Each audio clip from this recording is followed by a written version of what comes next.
Good morning, everyone. Magandang umaga and welcome to our worship this morning. Ngayon ay third Sunday after Pentecost. And of course, for our worship this morning, we have our band to lead us in our worship songs. And Cyrus lead us in the first part of the liturgy and the Bible readings as well. So lahat po ng kasama natin online, please give a comment sa ating comment section para alam ko na nandiyan kayo and I can recognize you later on sa ating announcement. So we will begin our worship by singing our opening song, which is Hosanna. And si Leslie mag-lead sa atin sa pagkanta ng Hosanna.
Go, pulang.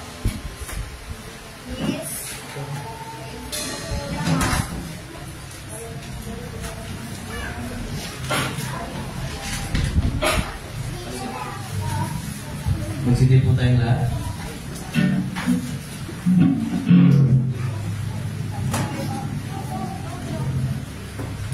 Sa pangalan ng Ama, at Anak, at ng Espiritu Santo. Amen. Mga minamahal sa Panginoon, lumapit tayo ng may tapat na puso at magpahayag ng ating kasalanan sa Diyos, na ating Ama, at umandig sa Kanya sa pangalan ng ating Panginoon Jesucristo, upang tayo ay pagkalooban niya ng kapatawaran. Ang tulong natin ay nagmumula sa Panginoon, na siyang lumikha ng langit at lupa. Aking sinabi, ipahayag ko ang aking pagsalangsang sa Panginoon. At inyong pinatawad ang aking mga kasalanan. Sabay-sabay po natin pahayag ng ating kasalanan. O Diyos, Amang makapangyarihan sa lahat, Amang mahabagi, ako ng isang kaawa-awa at mga kasalanan, ay nagpapahayag sa iyo ng lahat ng aking mga kasalanan at mga kasamaan. Nasa pamagitan ng mga ito, ikaw yung katastangan ko sa isip, sa salita at sa gawa. At ako'y dapat na sa prusahan mo sa panahon ito, at sa prusahang walang hanggan. Ngunit kung puso akong malapit, at nagsisisi dahil sa mga ito, at tumatalangin ako sa iyo, dahil sa walang hanggang kahabagan. At alang-alang sa banal, walang dungis, mapait na pagtitiis at kamatayan ng iyong hinihiling na anak na sa Kristo, ay maging mahabagin at magbiyayahan nawa sa akin na isang habang makasalan. At sa tulong ng Espiritu Santo, ay palawakin ang aking kaalaman at maging masunurin sa iyong salita hanggang sa wakas. At sa iyong kapag at biyaya, ay magkaroon ako ng buhay na walang hanggan sa pamamagitan ng Jesucristo na aking Panginoon. Amen. Ang Diyos, ng ating Ama sa langit, ay tunay ng mahabagin sa atin. Ibinigay niya ang kanyang bugtong na anak, si Jesus, upang maging handog sa ipagpatawad ng ating mga kasalanan. Kaya't bilang tinawag na lingkod ni Kristo at sa pamamagitan ng kanyang utos, ay ipinatatawad ko sa inyo ang lahat ng inyong mga kasalanan. Sa pangalan ng Ama at Anak, ng Espiritu Santo. Amen. Manatili po tayo nakatayo.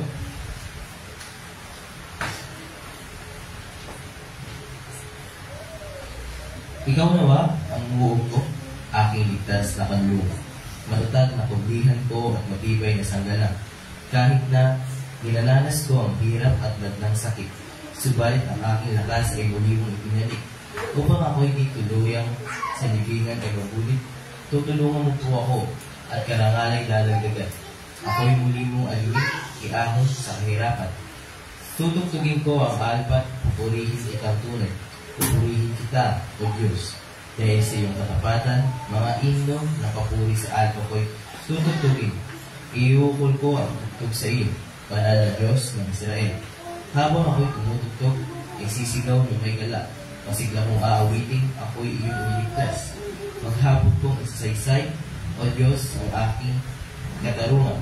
Kaya mong lahat na nagtangka sa lingkod mo ay nasaktan, lahat sila ay nabigot kumantong sa kahihiyan. Sabay-sabay po natin awitin ang luwalhati sa Ama. Luwalhati sa Ama at sa Anak at sa Espiritu, kung paano noong una, ngayon magpakailanman, walang hanggan. Amen. Panginoon,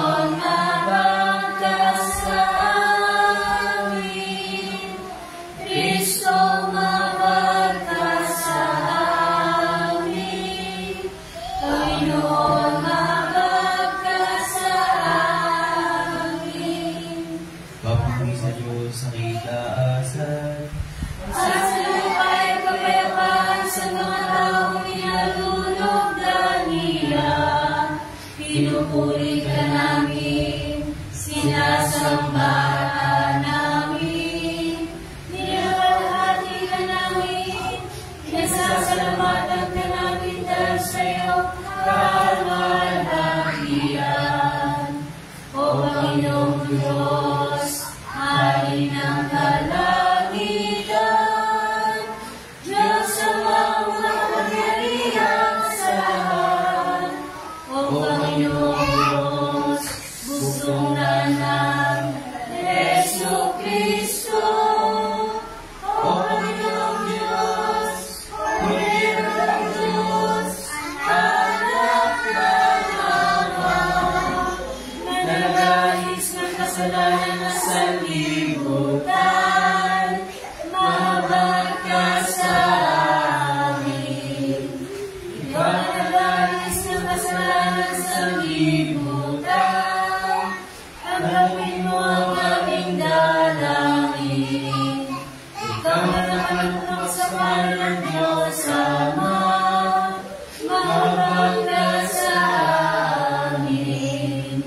Yang ikaw lamang ang banal, ikaw lamang ang Panginoon, ikaw lamang, O Kristo, at ang Espiritu Santo, ang pinakalatilihan sa paglakihan ng Diyos Ama.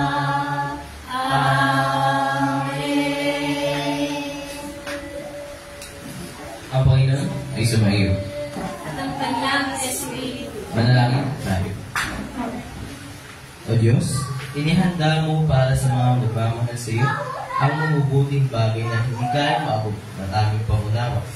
Alisin mo sa amin ang lahat ng kasalanan at masamang pagnanais, at ibuhos mo sa aming puso ang iyong Espiritu Santo upang akayin kami sa lubos na kalutian. Sa pamamagitan ni Yesu Kristo, iyong anak, aming Panginoon, na nabubuhay at naghahari kasama mo at ng Espiritu Santo, iisang Diyos, ngayon at magpakailanman. Amen. Tayo pong lahat ay magsipo at ating pakinggan ang pagbasa ng salita ng Diyos.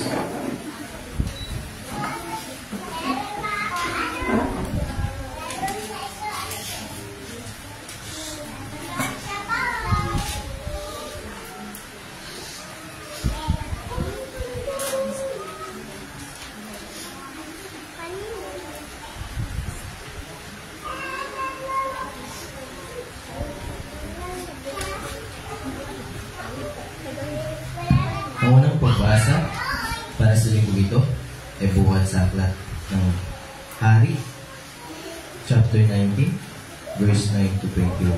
At ganito ang sinasabi. Pumasok siya sa isang yungin at doon nagpalipas ng gabi. Walang ano-ano'y nasalita sa kanya si Yahweh. Anong ginagawa mo rito, Elias? Sumagot si Elias, Yahweh, Diyos na makapangyarihan sa lahat. Ikaw lang po ang pinaglingkuran ko sa tanang buhay ko. Subalit sinira po ng bayan ng Israel ang kanilang kasunduan sa inyo. Winasak nila ang inyong mga altar at pinatay ang inyong mga propeta. Ako na lamang ang nakitira at pinaghahanap nila ako upang patayin din. Ganito ang sagot sa kanya, lumabas ka at tumayo sa ibabaw ng bundok sa harapan ko. Pagkasabi nito'y dumaan si Yahweh at umihip ang napakalakas na hangin. Sumabog ang bundok at nagkadurog-durog ang mga bato sa lakas ng hangin. Ngunit wala sa hangin si Yahweh. Nang tumigil ang hangin ay lumindol. Ngunit wala sa lindol si Yahweh. Pagkalipas ng lindol ay kumidlat. Ngunit wala rin sa kidlat si Yahweh. Pagkalipas ng kidlat, narinig niya ang isang banayat na tinig. Lumabas si Elias, tinakpan ng balaban ang kanyang mukha at naghintay sa bunganga ng puwebe. Narinig niya ang isang tinig na nagsabi, Elias, anong ginagawa mo rito? Sumagot siya, Yahweh, Diyos na makapangyarihan sa lahat. Ikaw lamang po ang pinaglingkuran ko sa tanang buhay ko. Subalit sinira po ng bayan Israel ang kanilang kasunduan sa inyo. Winasak nila ang iyong mga altar at pinapatay ang iyong mga propeta. Ako na lamang po ang natitira at pinaghahanap nila ako upang patayin din. Sinabi sa kanya ni Yahweh, bumalik ka sa ilang na malapit sa Damasco. Pagkatapos, pumasok ka sa lungsod at buhusan mo ng langis si Hazael bilang hari ng Syria at si Juha na anak ni Nimsi bilang hari naman ng Israel. Buhusan mo rin ng langis si Eliseo na anak ni Safat na taga-Abel. Mehola bilang propeta na hahalili sa iyo. Ang makaligtas na tapak ni Hazael ay papatayin ni Jehu. Ang makaligtas naman sa tapak ni Jehu ay papatayin ni Eliseo. Ngunit 7,000 sa Israel ang lilitas ko, ang mga taong hindi lumulugod kay Baal at hindi humakalig sa kanyang imahe. Umalis si Elias at natagpuan niya si Eliseo na nag-aaral. 12 pares ng toro ang ginagamit niya at kaagapay siya ng huling pares. Pagdaan ni Elias sa tapat ni Eliseo, inalis ni Elias ang kanyang balaban at ibinalabal kay Eliseo. Iniwan naman ni Eliseo ang mga toro, humabol kay Elias at nakipag-usap. Magpapaalam po muna ako sa aking ama't ina at pagkatapos ay sasama na ako sa inyo. Sumagot naman si Elias, sige, umuwi ka muna. Umuwi nga si Eliseo. Nagpatay siya ng isang pares na toro at iniluto. Ginamit niyang panggatong ang mga pamatok at mga araro. Pinakain niya ito sa mga tao at sumunod kay Elias at naging lingkod dito. At ito ang salita ng Panginoon. Ang ikalawang pagbasa naman ay buhat sa aklat ng Galatia.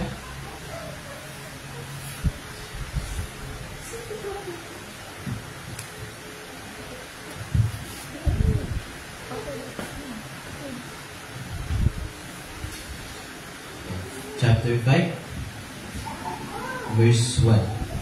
At ganito ang sinasabi. Malaya na tayo dahil pinalaya tayo ni Kristo. Kaya magpakatatag kayo, huwag nang paalipin pang muli. Verse 13. Mga kapatid, tinawag kayo upang maging malaya, ngunit huwag naman ninyong gamitin ang inyong kalayaan upang masunod ang hilig ng laman. Kundi maglingkod kayo sa isa't isa sa diwa ng pag-ibig, sapagkat ang buong kautusan ay nauuwi sa isang pangungusap. Ibigin mo ang iyong kapwa gaya ng pag-ibig mo sa iyong sarili.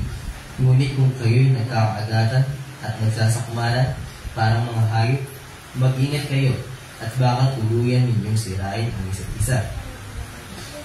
Sinasabi ko sa inyo, mamuhay kayo ayon sa Espiritu at hindi ninyo pagbibigyan ang mga pagnanasa ng laman, sapagkat ang mga pagnanasa ng laman ay laban sa kagustuhan ng Espiritu, at ang kagustuhan ng Espiritu ay laban sa mga pagnanasa ng laman. Magkalaban ang dalawang ito, kaya napipigilan kayo sa paggawa ng nais ninyong gawin. Kung pinapatnubayan kayo ng Espiritu, wala na kayo sa ilalim ng kautusan. Hindi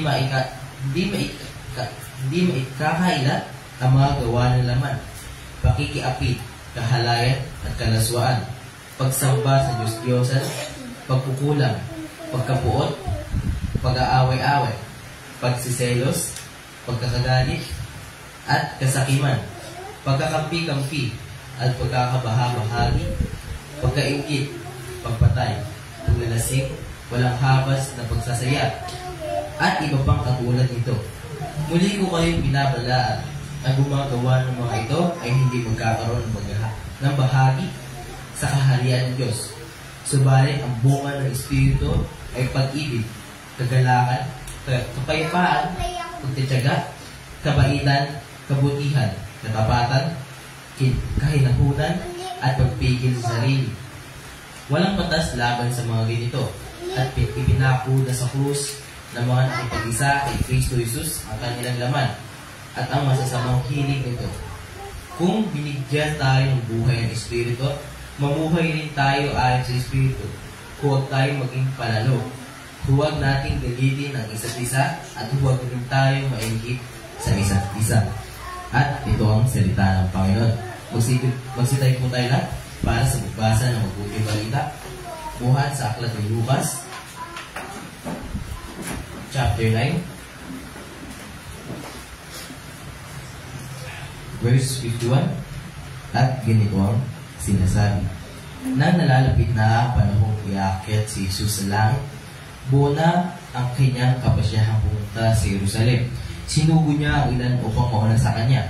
Pumunta sila sa isang layong Samaria upang ipaghanda siya ng matutuluyan. Ngunit ayaw siyang patuloyin ng mga Samaritano dahil buo na ang kanyang kapasyahang pumunta sa Jerusalem. Nang makita ito nila Santiago at Juan, sinabi nila, Panginoon, gusto ba ninyong magpawalan kami ng apoy mula sa langit upang sila'y lipunin tulad ng ginawa ni Elias?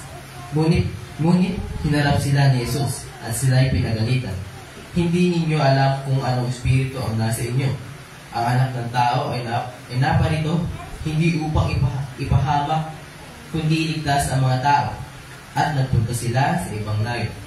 Samantalang sila'y naglalakad, may isang lalaki lumapit at nagsabi kay Jesus, Susunod po ako sa inyo kahit saan kayo pumunta.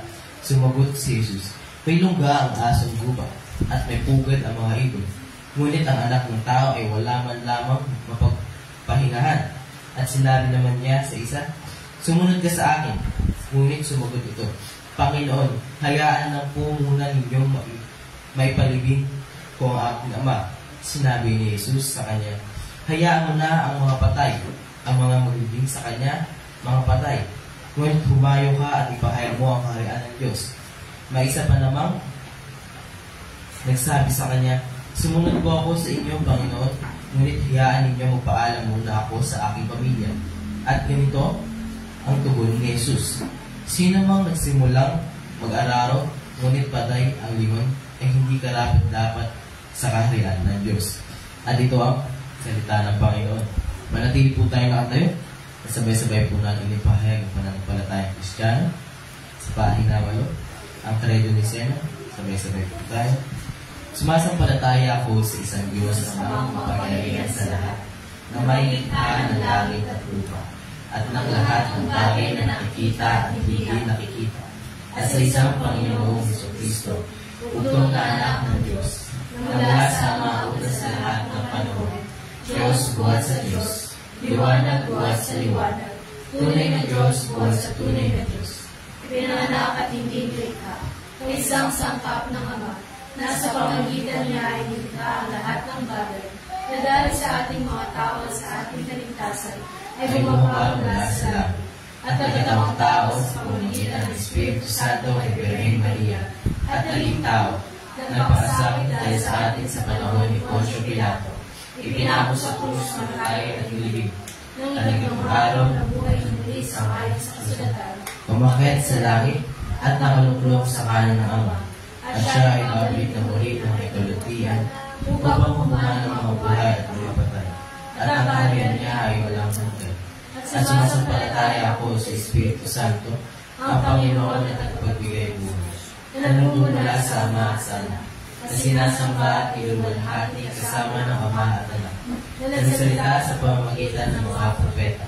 At sumasampalataya ako sa isang banal, Kristiyano at Apostolikang Iglesia. Naniniwala ako sa isang Biblia, sa kapagpatawad ng mga kasalanan, at umaasa ako sa pagkabuhay ng muli ng mga patay, at sa buhay ng taong darating. Amen. Magsipuan po tayong lahat.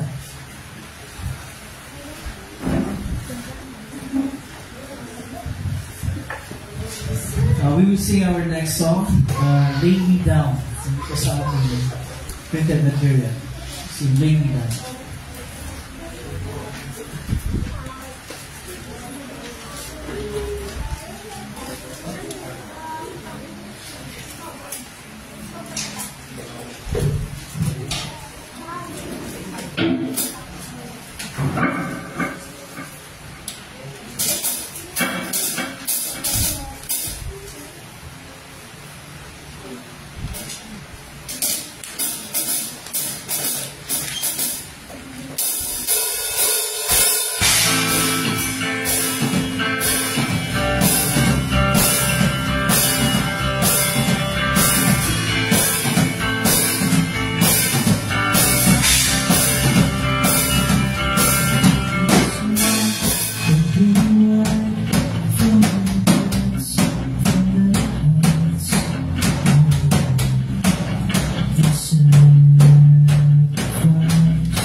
Okay, so it's Sunday school time. So lahat ng mga Sunday school kids, punta na sa Sunday school room ninyo.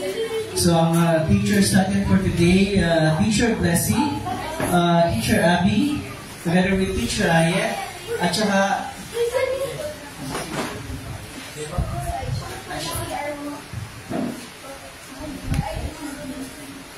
Miss, punta na doon, Miss. Miss, si Princess. Happy.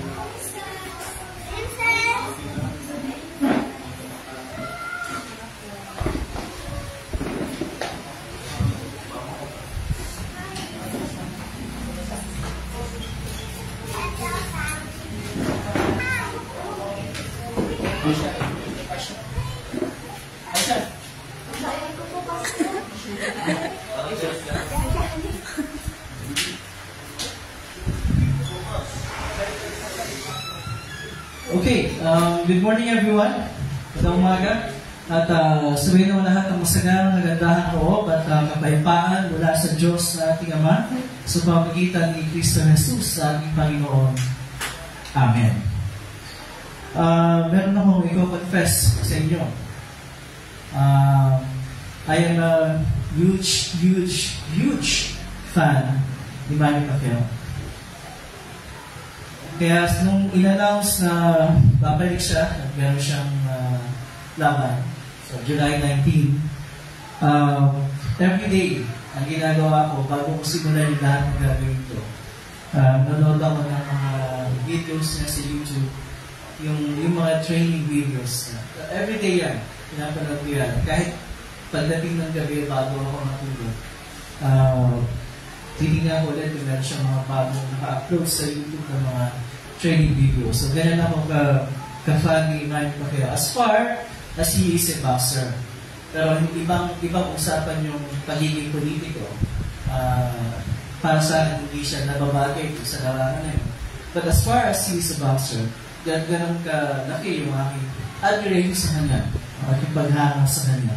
And one thing na makikita sa kanya, ay yung kanyang not only his passion, but his total commitment sa kanyang craft. And it shows sa kanyang mga trainings kung gaano siya ka-focus at yung kung gaano kabuo yung commitment niya sa kanyang pagbabalik sa ring bilang isang boxer.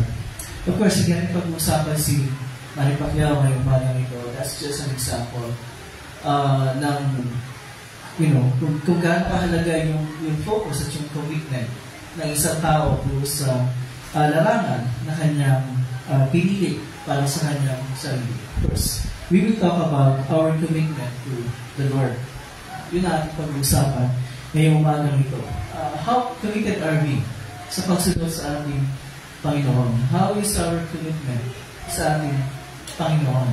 But of course, before we talk about our commitment sa ating Panginoon, pag-usapan muna natin yung commitment ng Panginoon sa atin. We always talk about us, yung ginagawa natin, but it's important for us to remember na bawat pag-usapan ng lahat ng bagay about ourselves. Ang dapat natin unahin na tingnan ay ang Panginoon at ang kanyang ginawa para sa atin. How committed was our Lord para sa atin, especially para sa ating kaligtasan. Now, it shows doon sa binasang Ebanghelyo kanina, yung pangyayaring yun ay nangyari nang malapit na siyang malapit na niyang ialay yung kanyang buhay doon sa krus. Alam ng Panginoon niya, of course, bago pa lang siya isinlang bilang isang tao, nandiyan na siya bilang ang bugtong anak ng Diyos. Sabi nga nun sa aklat ni Juan, di ba? Sa pasimula yung araw na ang salita, referred to the Lord Jesus Christ, at ang salita ay Diyos. Sa pasimula pa yung araw na ang salita, masama ng Diyos ang salita, at ang salita ay Diyos. So, nandiyan na siya sa pasimula pa lamang, bago pa siya magpatawang tao. And so, alam niya, na nung siya ay sinugo ng Diyos ang mga dito sa lupa, alam niya kung ano yung kanyang gagawin ng misyon at gawain. Ano yun? Ang pagliligtas sa ating mga tao mula sa ating kasalanan sa pamamagitan ng kanyang kamakayan doon sa krus. Of course, ng kanyang muling pagkabuhay. But first, kailangan niya magdusa at mamatay doon sa krus. Knowing that, hindi ba maisip natin na, alam naman niya yan but why would our Lord Jesus Christ be so committed para gampanan yung kanyang gawain niya? Hindi niya iniwasan yan, di ba? Hindi niya iniwasan yan. In fact, habang papalapit siya, mayroon siyang mga pahiwatig na sinasabi sa kanyang mga lagay, but never na gumawa ang Panginoon ng anumang bagay para iwasan yung mission na yan. Na nagpapakita that our Lord is totally committed sa ibinigay na gawain sa kanya ng Diyos Ama na pagliligtas sa atin sa ating kasalanan sa pamagitan ng kanyang pagdurusa at kamatay. Why would He be so committed para gampanan ang gawain niya? Why would He so namagin ko na pa rin, committed na harapin ang gawain niya, despite of the fact na hindi yan magiging madali para sa kanya. It involves His suffering and death. Bakit? There's only one word na nagpapaliwanag kung bakit totally committed ang Panginoon para ibigay yung kanyang buhay para sa ating sa Diyos. And that word is love. Pag-ibig, pagmamahal. Dahil sa kanyang pag-ibig sa atin. Dahil sa pag-ibig ng Diyos Ama, kung bakit simula nung magkasala, right after magkasala si Adan at Eva, ikinumitan ng Diyos Ama yung kanyang sarili para iligtas tayong mga tao sa ating mga kasalanan. Hindi para totally napugsahin si Adan at Eva at ang mga tao, kundi gumawa ng paraan para sa ating kaligtasan by sending His own Son, ang ating Panginoon sa Kristo. Isa lang ang nasa likod ng lahat ng yan. Love. Pag-ibig. Pagmamahal. Kaya ginawa ng Diyos Ama at ng Panginoong Jesus ang lahat ng bagay.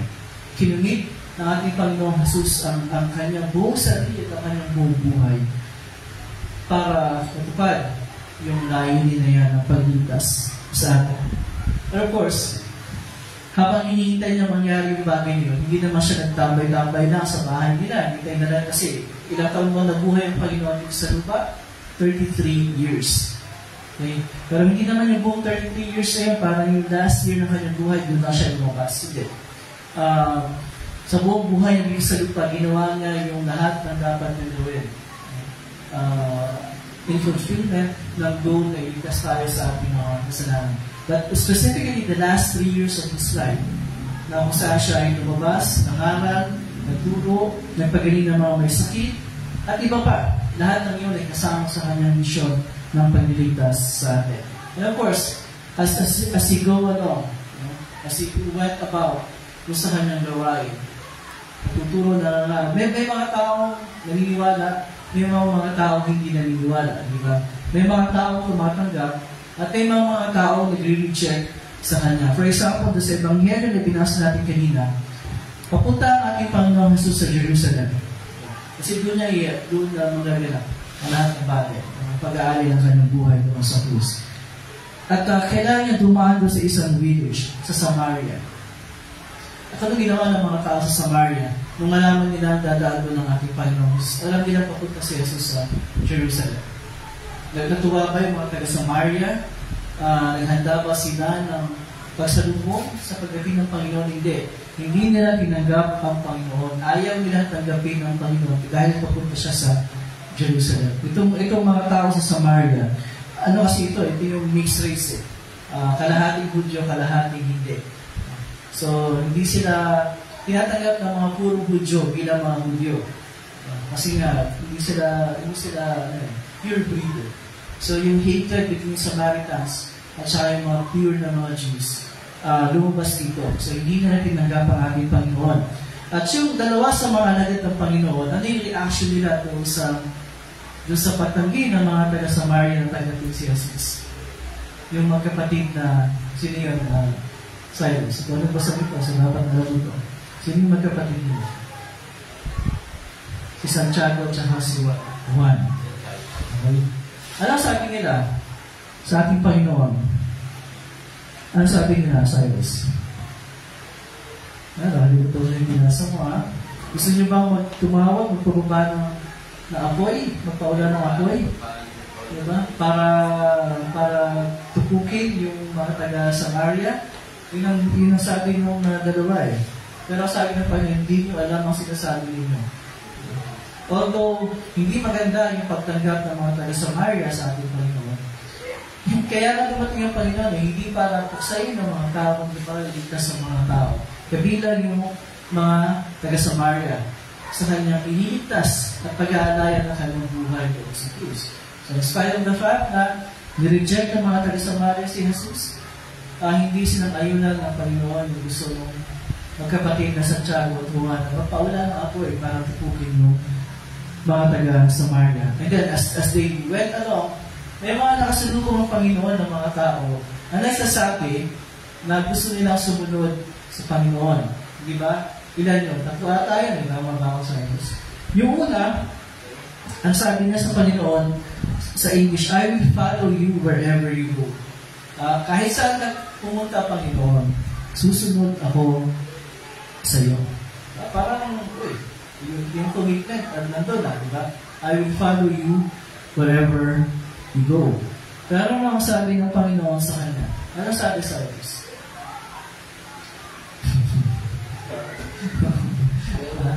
Ano sabi? Sige, basahin natin. Sa Lucas chapter 9. Para sakto yung babasahin ko. Sakto yung Bible. Okay. Lucas chapter 9. Mga ba ako sa Diyos? Okay. Chapter 9 mula sa verse 51. Okay, ito yung sabi. Subagat si Jesus, may lungga ang asong bubad at may pugat ang ibon. Ngunit ang anak ng tao ay wala man lamang matulugan o mapagpahingahan. Ano ibig sabihin nun? Ano yung gusto niyang sabihin sa tao na sabi sa kanya, wherever you go, I will follow you. Saan ka man pumunta, susunod ako sa iyo. Ano yung gusto niyang sabihin sa tao yun?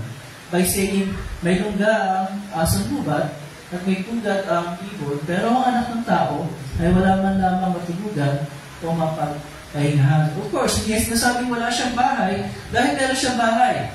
Meron siyang tinutulugan at meron siyang pinapapahingahan. Diba? Kahit siya sa pumunta, hindi naman siya natutulog sa labas. Meron nagpapatuloy sa kanya. So, ano ibig sabihin ng Panginoon ito? Meron mga nakatagong kahulugan, sinabi ng Panginoon. It's as if sinasabi ng Panginoon doon sa taong yun, okay, gusto mong sumunod sa akin wherever I go, pero magiging ganyan pa rin ba yung commitment mo sa pagsunod sa akin? Pag nawala na yung kaginawahan mo sa buhay ng dahil sa akin. Pag kailangan mong dumanas ng ganitong pangyayari na wala ka nang matutulugan at wala ka nang mapapagpahingahan, dahil tinakwil ka na ng mga tao, dahil tinakwil ka ng pamilya mo, dahil tinakwil ka ng mga kaibigan mo, dahil sa pagsunod mo sa akin. So, yung sinasabi ng Panginoon sa kanya. Ganyan pa rin ba yung commitment mo, yung dedication mo sa pagsunod? When you lose the comforts of life for your sake? So, pinag-iisip niya yung tao nito. Sige, isipin mo mabuti. Gusto mo sunod sa akin wherever I go. Pero ito yung consequence. Kaya mo bang tanggapin niya? Next. Ito naman pangalawa, si Jesus na nagsabi sa kanya. Sabi nga, sumunod ka sa akin. Follow me. Pero ang sabi ng taong ito, yung pangalawa, Panginoon, hayaan po muna ninyo akong umuwi upang ipalibing ang aking ama. Sinabi ni Jesus, ipaubaya mo na sa mga patay ang paglilibing ng kanilang mga patay. Ngunit ikaw, humayo ka at ipahayag mo ang tungkol sa paghahari ng Diyos. Sige, pagsipa natin mabuti ang sinabi niya ng Panginoon. Yung sagot ng lalaki na, Panginoon, hayaan mo po muna ipalibing ko ang aking ama. It may sound reasonable, hindi ba? Kahit naman tayo di ba? If we have obligations sa pamilya o sa kung saan man, we would want to fulfill our obligations, di ba? Kahit naman saan, kahit sino, kahit tayo, we might think na it was a reasonable request. Hayaan mo muna gampanan ko yung aking responsibilidad sa aking tatay. Ipalibing yung aking tatay. Pero sagot ng Panginoon sa kanya, medyo nakakapag-isip, di ba? Hayaan mo ang mga patay, nailibing ang ipaubaya mo sa mga patay ang paglilibing ng ng mga patay. Sige natin mabuti, paano ilibing ng patay ang mga patay? Hindi ba? Ibig sabihin, hindi literal ang nais ng Panginoon dito sabihin. First of course, hindi pwedeng ipalibing ng patay yung patay, hindi ba? So, ano ang ibig sabihin ng ating Panginoon dito? But either, dalawa kasi yan. Either nabasa ng Panginoon sa isip ng lalaki nito na ang gusto niyang sabihin ay, opo, susunod po ako sa inyo. Pero pagkatapos kong gampanan yung lahat ng aking obligasyon sa akin, either hihintay niya muna literal na mamatay ang kanyang ama bago siya sumunod sa Panginoon. That could be one of the things na iniisip ng lalaki ito. Okay, susunod po siya. Pero at first, let me finish my obligations sa aking tatay. Paano yun ang isa? Diba? And ang sagot ng Panginoon sa kanya, hindi mas nasabi, hindi, iwan mo na yung tatay. Diba? Ang sagot ng Panginoon sa kanya, okay, so, kailan ka talaga magsisimula ka sumunod sa akin? Diba? When will you actually start following me? Okay, isang kaisipan yun na para pag-isipan ng lalaki ito. Hindi na sinasabi ng Panginoon, huwag mong gampanan yung mga obligasyon mo sa pamilya. But it is something na pinag-iisip ng Panginoon yung lalaki na, okay, you have family obligations, this and that. But think about this. When will you actually start following me? Kailan ka magsisimula sumunod sa akin? And sa pamamagitan ng sinasabi ng Panginoon sa kanya, now, you can fulfill your obligations and at the same time follow me. Diba? Hindi naman kailangan tapusin muna ikaw sa kakasusunod sa Panginoon. Pwede sabay yan eh. Diba? Pwede naman sabay, hindi naman tinuturo ng Panginoon kahit kailan na huwag natin i-fulfill ng ating mga obligations sa ating pamilya. No, diba? Fourth commandment, diba? Igala mo yung ama din, at ang ibig sabihin nun ay dapat natin gampanan yung ating tungkulin sa ating mga magulang and as a matter of fact, sa ating pamilya. Question is, hindi dapat makahadlang sa ating pasunod sa Panginoon yung ating pagtupad ng ating mga obligasyon sa ating pamilya. That is the point. Diba? Yun ang punto ng ating Panginoon dito sa lalaki ito. Of course, sa ating Panginoon na alam niya yung iniisip ng mga tao. So, nababasa niya sa isip ng lalaki ito na yung commitment wala. Meron, konti, pero masyado siyang abala doon sa mga alalahanin ng pagtupad sa mga obligasyon niya sa kanya. Pamilya, specifically sa kanya. Tatay. So, it's something that our Lord wants you to think about. Okay. Pero meron din but. Ngunit, magpapaalam muna ako sa aking mga kasambahay, kasama sa pamilya. Sinabi ng Panginoon sa kanya, ang sino mang nag-aararo at palaging lumilingon ay hindi karapat-dapat sa paningin sa paghahari ng Diyos. Ngayon, kaya isipin na natin, wala naman gusto magpaalam yan, wala naman bigla na lang siya mawala, di ba? Pero hanapin siya ng kanyang pamilya. So what's wrong with that? Anong mali na sinabi ng lalaki na he wants to say goodbye sa the people at his home? Parang gusto naman eh. Pero hindi naman sinasabi ng Panginoon na huwag. Again, nababasa ng Panginoon yung intensyon ng tao na lalaki ito. At ang sabihin niya, ang sino mang nag-aalaro at palaging lumilingon na hindi karapat-dapat sa paghahari ng Diyos. It's as if sinasabi ng Panginoon sa lalaki ito. Okay, pag bumalik ka at nagpaalam ka sa kanila, babalik ka ba sa akin para sumunod sa akin? Babalik ka pa ba? Di ba, Cyrus? Babalik ka pa ba? Di ba, may ganun din, papaalam mo na ako. Di ba? Pero hindi na bumabalik. So, ayun ang punto ng Panginoon. Okay, sige, gawin mo. Pero isipin mo mabuti, babalik ka pa ba? Pagbalik mo, nagpaalam ka sa iyong pamilya. Kaya yung punto na, lingon ng lingon, pag nag-aararo, hindi ka dapat sa pag-aararo. Alam naman niyo yung ibig sabihin nag-aararo dito. Ano yung nag-aararo? Nag-aararo. Ano yung sabi? So, yung nag-aararo. Hindi mo na yung nag-aararo. Ano yung nag-aararo? Yung magsasaka, hindi ba? Nasa bukid. O anong ginagamit sa pag-aararo? kalabaw at saka yung, di ba? Yun, hindi na-image nun. Imagine nyo, pag nag-aararo, hindi pwedeng di mo nalingon yan, hindi ba? Kailangan diretso yan. Kailangan focus yan sa kanyang ginagawa. So that's the point dito. Diba? Yung punto ng Panginoon dito. Pag nagpa siya ng sumunod sa Panginoon, diba, kailangan ibigay mo yung buong pagsunod mo sa Panginoon. Hindi pwedeng hinimog ka ng limo sa mga bagay na nakakahad lang sa pagsunod mo sa Panginoon. Kasi pag ginawa mo yun, hindi ka nababalik para sa mga sa kanila. That's the point ng ating Panginoon. Ngayon, tatlo yan, di ba? Ang common denominator sa kanilang tatlo, nire-check ba nila ang Panginoon? Hindi naman, di ba? Hindi naman sabing, ayaw ko po sumunod. Hindi naman eh. There was no rejection on their part. Ang problema sa kanila, yung commitment nila sa pagsunod ay hindi total.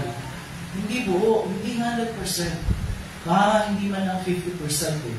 So it's not a problem of them rejecting Jesus. It's a problem of them not committing fully and totally to following our Lord Jesus Christ. May mga bagay sa buhay nila na mas prioridad nila kaysa sa pagsunod sa ating Panginoon. And our Lord Jesus makes it clear na napakahalaga na ang pagsunod sa Kanya ay buo. Ang commitment sa pagsunod sa Kanya should be total and full. Hindi pwedeng 99.9%. It should be 100%. Ito palagi yung binabalik sa first commandment kasi yan yung foundation of all commandments. Ano bakit sabi ng Panginoon ng Diyos sa mga commandment? Huwag kayong masamba sa ibang Diyos maliban sa akin. Anong ibig sabihin nun? Na dapat tayo matakot, umibig, at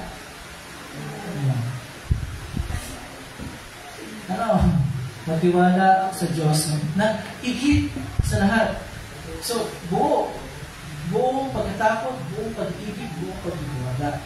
The same thing na hinihingi ng Panginoon sa atin, sa ating pagsunod sa Kanya. And the question is, how is our commitment sa pagsunod sa ating Panginoon? Is it total? Is it complete? Is it full? Is it 100%? O hindi? Ang totoo, hindi. May mga cracks sa ating commitment sa pagsunod sa ating Panginoon. May mga bagay sa buhay natin that sometimes or many times ay nagiging mas mahalaga kaysa sa pagsunod sa ating Panginoon. Diba? May mga bagay sa buhay natin that whether we like it or not, whether we admit it or not, nagiging mas prioridad natin kaysa sa pagsunod sa ating Panginoon. Maraming bagay sa buhay natin ang nakakahadlang para yung commitment natin sa Kanya ay maging total and complete and full. Diba? Pag tinignan yung puso natin, kung ilang percent yung commitment natin sa Kanya, wala siya makikita kahit isang tao sa mundo na ang puso ay 100% committed sa pagsunod sa Kanya. Wala, kahit isa. Wala. Kahit ako. Because that's the reality. May mga bagay sa buhay natin na hindi man madalas, pero actually madalas. Na nabibigyan natin ng mas mataas na pagpapahalaga kaysa sa ating pagsunod sa Kanya. And when we see pagsunod sa Kanya, meaning yung pagtitiwala sa Kanya, yung pagkatakot sa Kanya, yung pag-ibig sa Kanya, yun ang ating ibig sabihin ng pagsunod sa ating Panginoon. Maring doon sa tatlong lalaking tao doon sa Evangelyo, maybe we could identify with one of them, or baka we could identify with all of them. At times in our lives, parang ganun tayo. Meron tayo, well, of course, we want to follow the Lord. We want to be fully committed sa pagsunod ng Lord. But first, di ba? Meron tayo mga buts, di ba? But first, ito muna, ganito muna, ganyan muna. Nung kayo ay na-confirm, during your confirmation, you made a promise to the Lord na bibigyan nyo yung buong pagsunod sa Kanya. Tandaan niyo, yung promise God is a confirmation na ibibigay niyo yung pagsunod sa Kanya. And of course, all of us, hindi natin nagagapan ng bagay niya. Pero meron pa kayong isang sinabi doon sa confirmation na dapat natandaan ninyo. At in fact, yun ang pinakamahalaga sa lahat. Alam mo yun, tatandaan niyo. Hindi lang that you committed yourself to following, obeying the Lord, pero sinabi din niyo sa inyong confirmation, including me when I was confirmed, na kung sa mga panahon, nagbibigo tayo sa ating pagsunod at pananampalataya at pagtitiwala sa Kanya. But we will still trust Him and His forgiveness para sa atin. Nandun po. Hindi lang yung pangakong sumunod, hindi yung pangakong pag tayo ay nadadapa, pag tayo ay nakakagawa ng kasalanan, pag tayo ay nabibigo sa ating pagsunod sa Kanya. We need that commitment. Babalik at babalik tayo sa Panginoon para humingi ng kapatawaran. At para magtiwala na tayo ay pinapatawad niya ng lubos sa ating mga kasalanan dahil nagtitiwala tayo sa kanyang ginawa doon sa krus, sa kanyang kamatayan, at sa kanyang muling pagkabuhay bilang katunayan na ang lahat ng ating mga kasalanan ay pinatawad niya at patuloy niya pinapatawad. Yan yung dapat natin pinatawad. In fact, yun yung pinaka-importante sa lahat. Bakit? Kasi nga, none of us will be able to fully commit, completely commit yung ating pagsunod sa Panginoon. Wala. We will always fall short. Wala yung bigo. Kahit 99.9% niya, hindi pa rin yan ang hinihingi ng Panginoon. But that's the very reason kung bakit dumating ang Panginoon eh. Hindi ba? Kaya nga siya dumating sa lupa. Hindi para parusahan tayo. Hindi para bayaran ang ating mga kasalanan. But she did. Diba? Ang ginawa niya. Kaya palagi natin iisipin mo. Si Manny Pacquiao. Hindi ka, wala namin Pacquiao. Hindi naman perfect yung record niya. May mga talo siya. Diba? Pero nang sa mga talo niya, pagka tingnan natin mabuti yung kasaysayan ng mga laban. Yung mga talo na, yun yung mga panahon na hindi siya focus sa kanyang training. Yun yung mga panahon na hindi siya totally committed sa kanyang training. Napakarami niyang distractions. And it affected not only his training but his actual performance sa kanyang mga laban. Those were the times na natalo siya. Kung hindi siya committed sa kanyang training o sa kanyang ginagawa. It's the same thing sa atin. When we're not fully committed sa ating pagsunod at pagtitiwala ng pananampalataya, natatalo tayo ng mga tukso eh. Natatalo tayo ng mga pagsubok sa ating buhay. Pero anong dapat natin gawin? Nasaan ba ang solusyon sa bagay niya? Ang solusyon ay nasa Panginoon pa rin.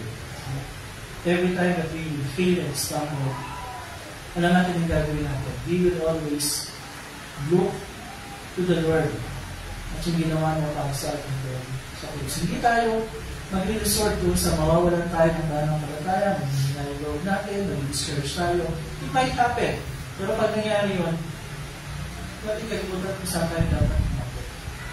Yun ay sa ating Panginoon na patuloy na nagmamahal sa atin with such great love na kahit pa gaano kalaki yung mga kasalanan natin, gaano karami at gaano pa ulit-ulit, patuloy ko rin niyang ibinubuo sa atin yung kanyang masaganang pagpapatawad. Kaya tandaan natin, ang cost ng ating forgiveness ay ang kanyang sariling dugo, ang kanyang sariling buhay. Na ibigay niya ng buo para sa atin doon sa krus. We might always fall short sa ating commitment sa Panginoon, pero ang ating Panginoon will always be fully committed sa pagmamahal sa atin, sa pag-ibig sa atin, sa pagpapatawad sa ating mga kasalanan. So, the point is, hindi madali ang sumunod sa Panginoon, di ba? Hindi madali. Nobody's saying na madali. Maraming challenges, maraming pagsubok. Especially nabubuhay tayo sa mundo na yung mga kaisipan, yung mga ideologies, yung mga advocacies, ay salungat na salungat kasi nasabi ng salita ng Diyos. And we might find ourselves na parang hindi tayo nababagay kasi iba yung pananaw ng mga tao sa paligid natin. But then again, iba ating kakalimutan. Hindi man madali ang pagsunod sa Panginoon. Hindi man perfect ang pagsunod sa Panginoon. Pero ang ating Panginoon ay palaging tapat, ay palaging perfecto sa kanyang pangako at pagtupad sa kanyang pangako. Pero tayo if you fall and stumble, be assured of this. Pinapatawad tayo ng Panginoon sa ating mga kasalanan. The struggle will continue habang buhay tayo sa lupa. But rest assured, pagkatapos ng lahat ng ating pangipaglaban sa mundo nito, sa kasalanan, sa tukso, sa mga pagsubok, we will receive the crown of life doon sa kanyang kaharian sa langit. Ano katiyakan natin? Nakatiyakan natin na ito ay biniyaran ng Jesus sa pamagitan ng kanyang pagdusa at ng kanyang kamatayan at ng kanyang pagkakuan. At hindi maliit ng paibangan ng Diyos siya mag-iingat sa ating mga puso't pag-isip sa pamagitan ni Kristo Jesus sa ating Panginoon. Tayo magpapatuloy sa pagdigong natin ang ating mga handog. Cyrus, ito na.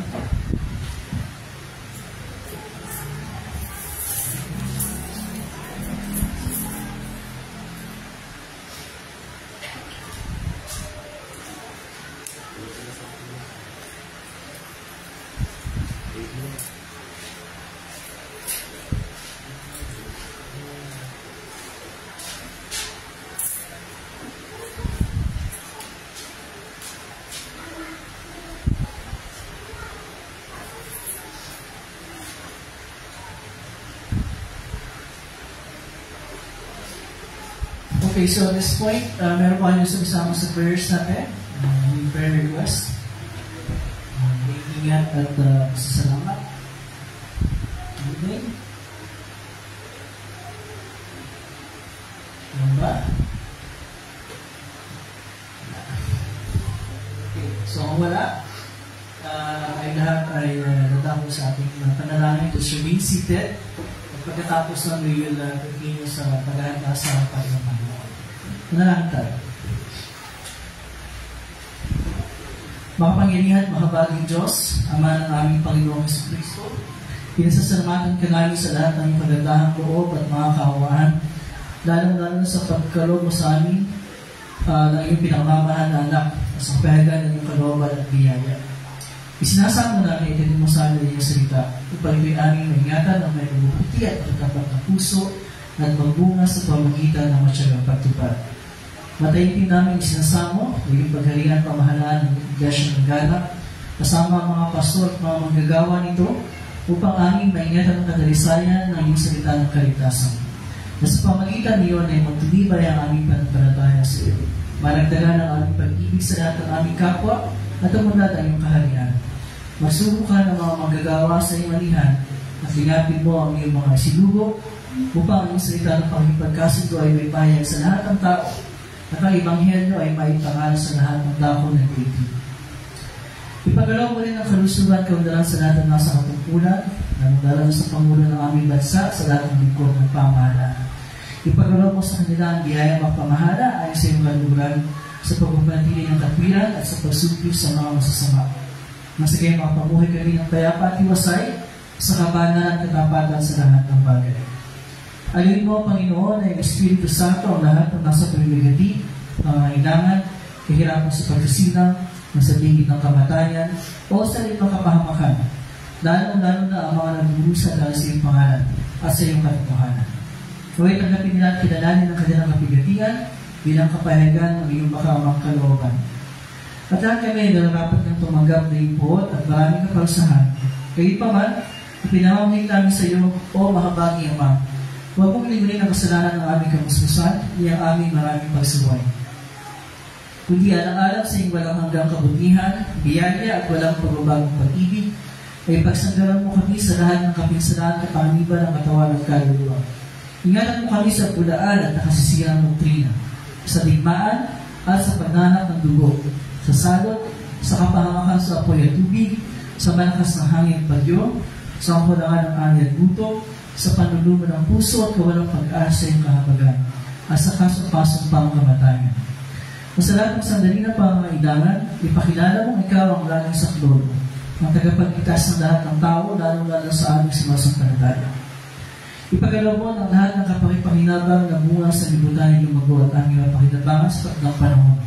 Ipagalaw mo ang pagkatagumpay sa kristyang paghubog sa mga kabataan, sa lahat ng gawain na aayon sa batas, sa lupa, sa dagat, sa ipatuloy. Sa lahat ng malilinis sa sining at kapakipakinabang ng harunungan. At tutuhan mo ang mga iyon ang iyong pagpapala. Talapin mo, O Diyos, ang aming mga katawan at kaluluwa at lahat ng aming mga talino, kalaki-pahandog na aming niyari sa iyong harapan. Sapagkat may iyong bindi yung mamag-iyo at pabuhay para sa iyo. Kasama po sa aming panalangin ang lahat ng aming mga kapatid na hindi po namin kasama ngayong araw ito. For whatever reasons, kayo po ang ingat sa kanila at magkaroon ng iyong pagpapala at ang iyong patubay upang sa mga lahat na pagkakataon ay muli po namin silang makasama. Ang lahat ng ito at ang pamamagay na namin naisilingin sa iyo, Panginoon, kung hindi ang nasa bit, ay aming hinihilig sa iyo pinagpapasalamat.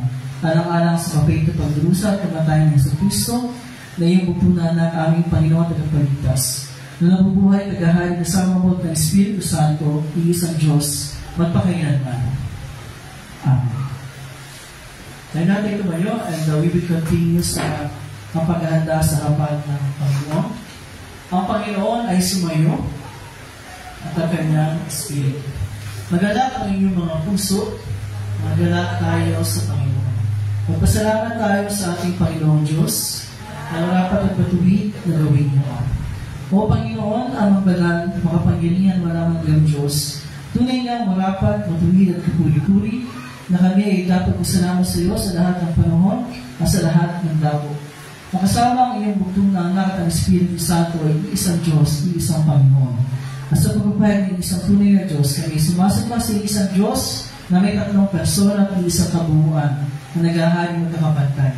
Kaya kasama ng mga anghel at mga kanghel at ang buong buo ng langit, aming pinupuri at nanatilang malahati ng pangalan, laging pinupuri ka at sinasabi, Banal, banal, banal, Diyos na Panginoon ng mga hukbo. Ang langit at ang lupa ay puno ng iyong kalwalhatian. Hosana, Hosana, Hosana sa kaitaasan. Purinawa siya, Purinawa siya, Purinawa siya kumaparito sa pangalan ng Panginoon. Hosana, Hosana, Hosana sa kaitaasan. Ating sabay-sabay na bibigkasin ang mga namin. Ama namin nasa langit, sambahin nawa ang pangalan mo. Ikaw nawa ang maghari sa amin. Sundin nawa ang kalooban dito sa lupa tulad ng sa langit. Bigyan mo kami ng pagkain kailangan namin sa araw na ito at patawarin mo kami sa aming mga kasalanan. Tulad ng pagpapatawad namin sa mga nakakasala sa amin. At huwag mo kami ihati sa tukso, kundi ilayo mo kami sa masama, sapagkat sa iyo ang kaharian at ang kapangyarihan at ang kalulatian magpakailanman. Amen.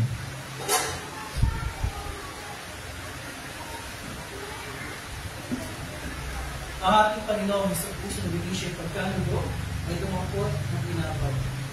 Pagkatapos ng pasalamat sa Diyos, kaganyang pinagpira-pirasol, binigay sa mga nagal na sinasabi, kunin niyo ito at kanin. Ito ang aking katawan, kung hinibigay para sa inyo. Gawin ito ng pag-alaala sa akin.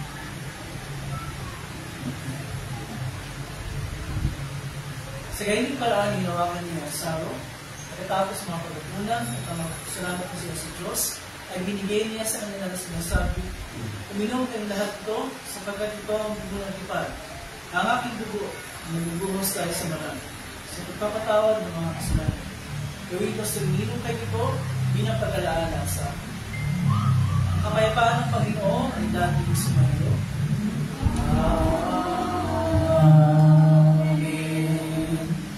O Kristo, ikaw ang Kordero ng Diyos na nag-aalis ng kasalanan ng sanlibutan.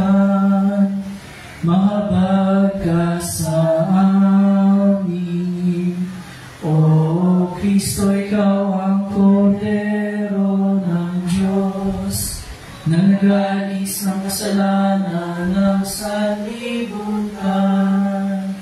Mahabag ka sa amin. O Kristo, ikaw ang Kordero ng Diyos, na nag-aalis ng kasalanan ng sanlibutan. Ipagkaloob mo sa amin ang iyong kapayapaan. Amen.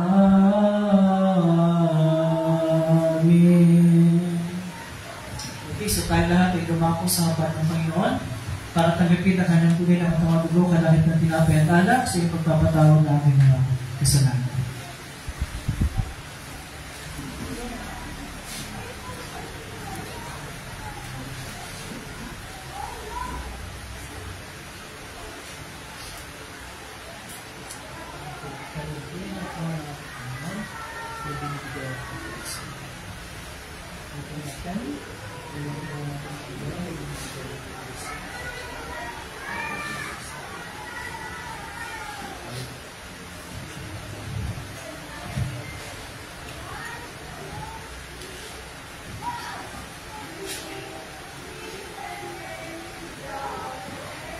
At ang tunay na katawan at dugunawan ng ating Panginoong Jesucristo siyang magpalakas sa niya sa inyo.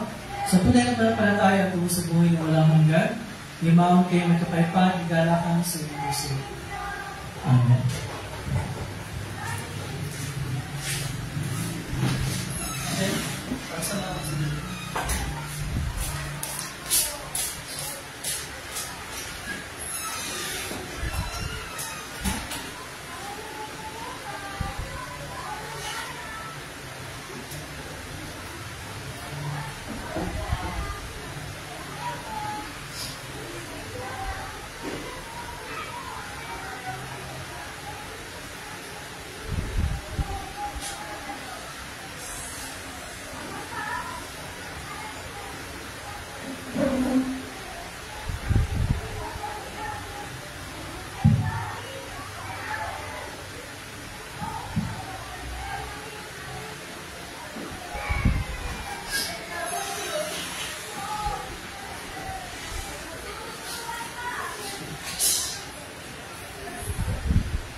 At ang tunay na katawan at dugunawan ng ating Panginoong Jesucristo ang siyang magpalakas ng ingat sa inyo. Sa tunay na panampalataya tungo sa buhay na walang hanggan, limaon kayo may kapayapaan, iglalakan sa inyong puso.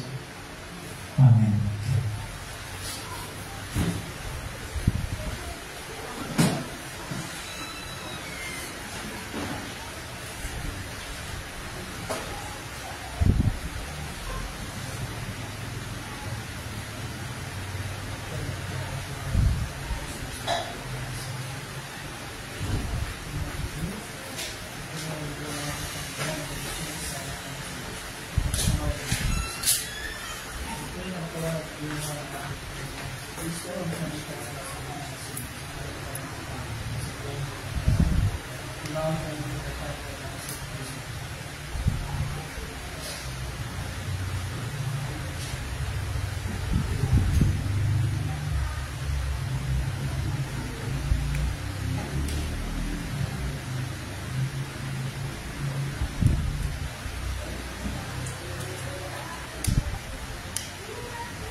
ay natin tumulo at magpapatuloy tayo sa paggamit ng pag-iaw sa kapayapaan.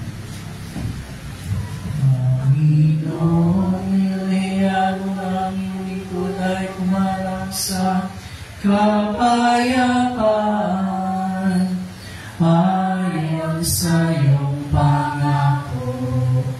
Sapagkat nakita ng aking mga mata iyong pagliligtas na inihanda mo para sa lahat ng mga bansa. Liwanag itong tatanggaw sa mga hentil at magbibigay karangalan sa iyong bayang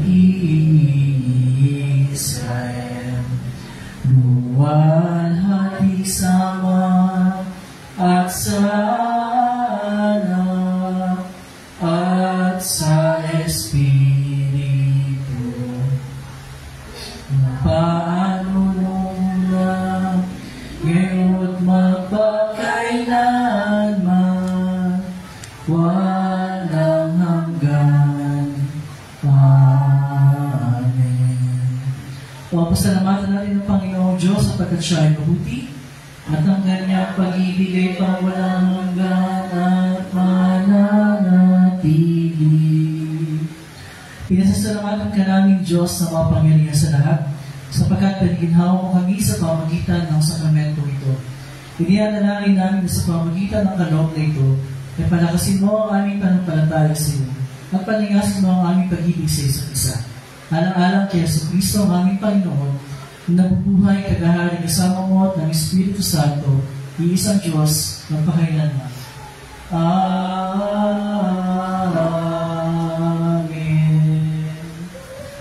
Ang Panginoon ay sumayo at ang kanyang Espiritu.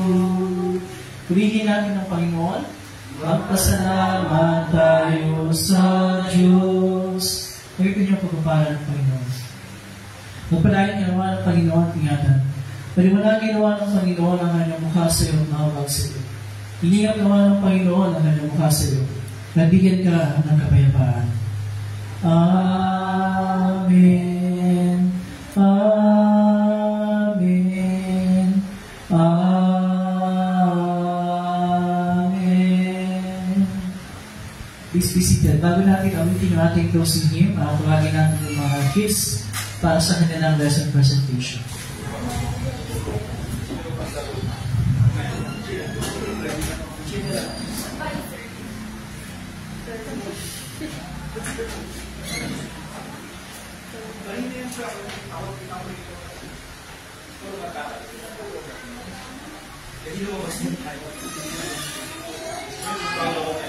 Okay, sa harap.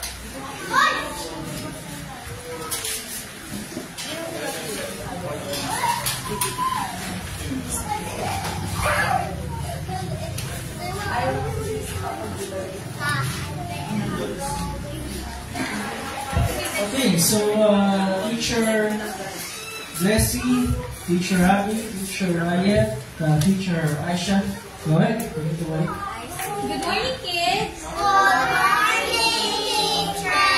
Okay, ano yung lesson natin for today? Sino yung nasa drawing nyo? Asawa niyo. Asawa niyo. Ano yung ginawa ng asawa ni Potiphar dun sa picture nyo? Yung coat, diba? Tapos, gusto niya kakitin si Joseph. Tama ba yung ginawa ni asawa ni Potiphar? Bakit? Bakit hindi tama yung Kenzo? Kasi may asawa na. Yes, kasi may asawa na siya. Tapos, labag siya sa ika-anim na utos. Ano yung ika-anim na utos natin? Huwag ka? Galing mo yung ika-anim, huwag ka? Marangat? Yun na. Perfect ka kakabit, diba? Okay, go. Very good. So, ano yung natutunan niyo sa kwento natin ngayon? Sino ba natutunan? Okay, so ano yung natutunan niyo sa kwento natin ngayon? Ano natutunan natin sa kwento natin ngayon? Naku, wala. Yes, huwag tayong mangangat Lula. Katulad nung ginawa ni Joseph, di ba? Nagpakit ba siya doon? Hindi po. Nagpakit ba siya, guys? Hello? Nagpakit siya? Hindi. Tama ba yung ginawa ni Joseph? Hindi po. So, paano napakita ni Joseph yung love niya kay God? Sa pamagitan ng tinanggihan niyo yung girl, di ba? Opo, very good. Yes, very good. So, memory verse. 1, 2, 3, go. Romans chapter 13, verse 13. Mabuhay tayo mga kapatid. Romans Chapter 13, verse 13.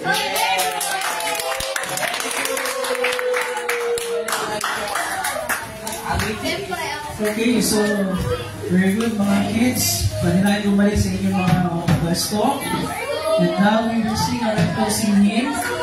Number 33 sa ating worship booklet. Number 33, we will sing Mighty to Save. Number 33.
Mighty to save.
Okay, thank you.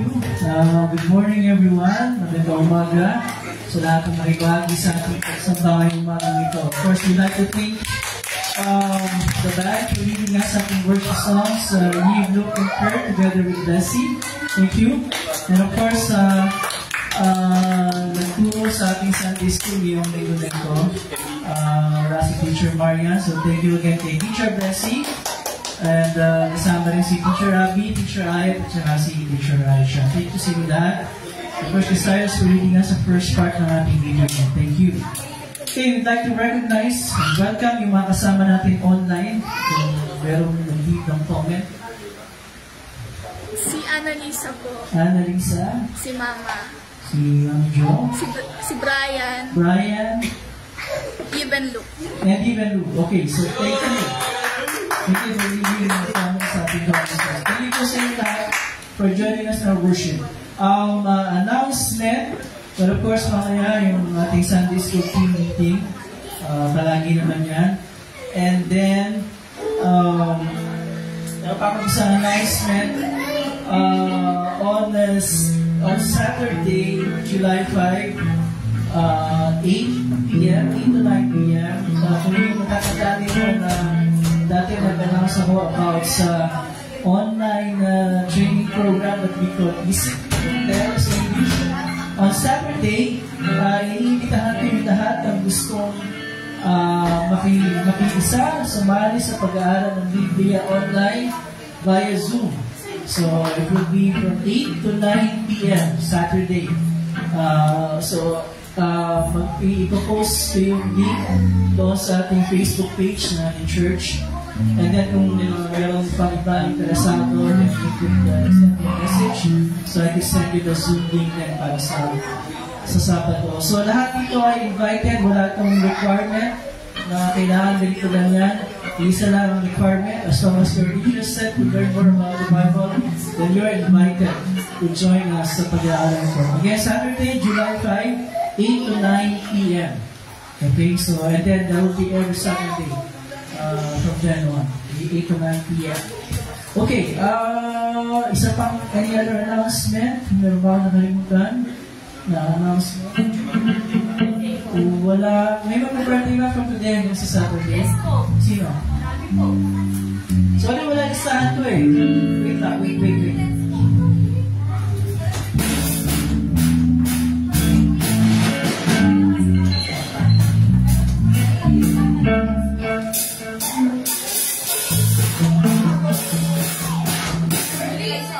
Wala na kayo listahan to. Palimuhan sa akin. Okay?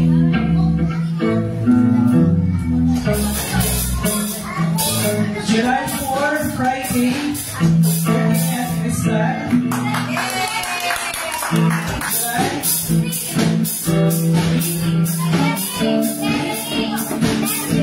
Okay, July 3.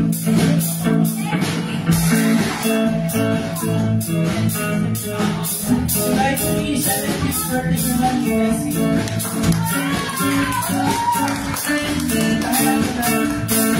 Happy birthday to God.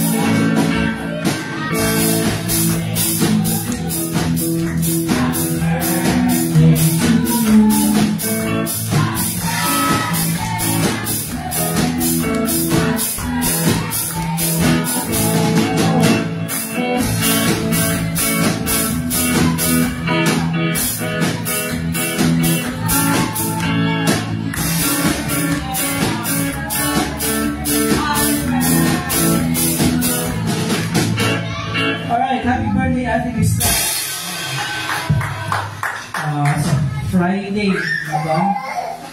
Friday, so saan kami sa Friday? Nasa bahay na daw si Ate Crystal sa Friday. Asan ba siya? Kaya kami na naman bahay mo Ate Crystal. Saan ba bahay mo? Yung sa dati ba? Ay, hindi sa pinuntahan namin sa iba. Sige, yung gusto malaman yung bahay natin isa, mamaya pakita mo sa kanya. Kasi nasa bahay naman sa Friday. Makakaatay niya tayo sa Friday. Walang gagawin dyan. And of course, Thursday, mauna muna si Bessie.